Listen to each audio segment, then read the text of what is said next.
Ukemi Audiobooks presents an unabridged recording of The Eclogues and Georgics by Virgil. Narrated by Jamie Parker, Andrew Wincott, Roger May, and Paul Panting. The Eclogues by Virgil. Translated by R.C. Trevelyan. Introduction. These 10 short poems, called bucolics or eclogues, which are the earliest works that can be certainly attributed to Virgil, were probably written between 41 BC and 37 BC.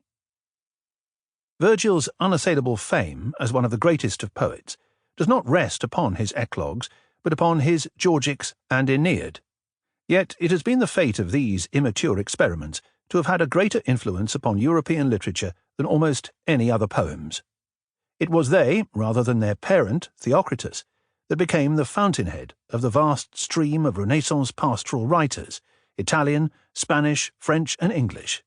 Tasso and Ronsard, Spenser, Sidney, and Milton, and the innumerable flock of lesser pastoralists have all been inspired by and borrowed from them, and their spirit, though not their form, may still be discovered in Aeneid and thyrsis, and also in that last pathetic madness of Don Quixote, when he resolved to live the life of an ideal shepherd, and entertain himself among the deserts and solitary places of that country, where he might freely vent out and give scope unto his amorous passions, by exercising himself in commendable and virtuous pastoral exercises.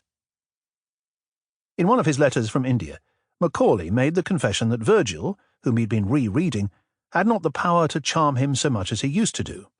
He goes on to say, "The Georgics pleased me better, the Eclogues best, the second and 10th above all."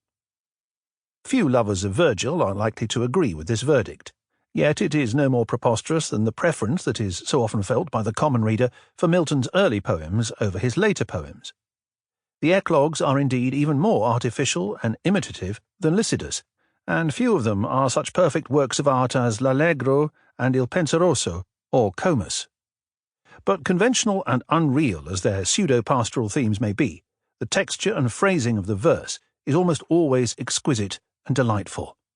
They, even more than the Georgics, are pure poetry, by which I mean poetry whose power to charm consists almost entirely in the physical beauty of the verse, its imagery, and the atmosphere or the sentiment which it expresses.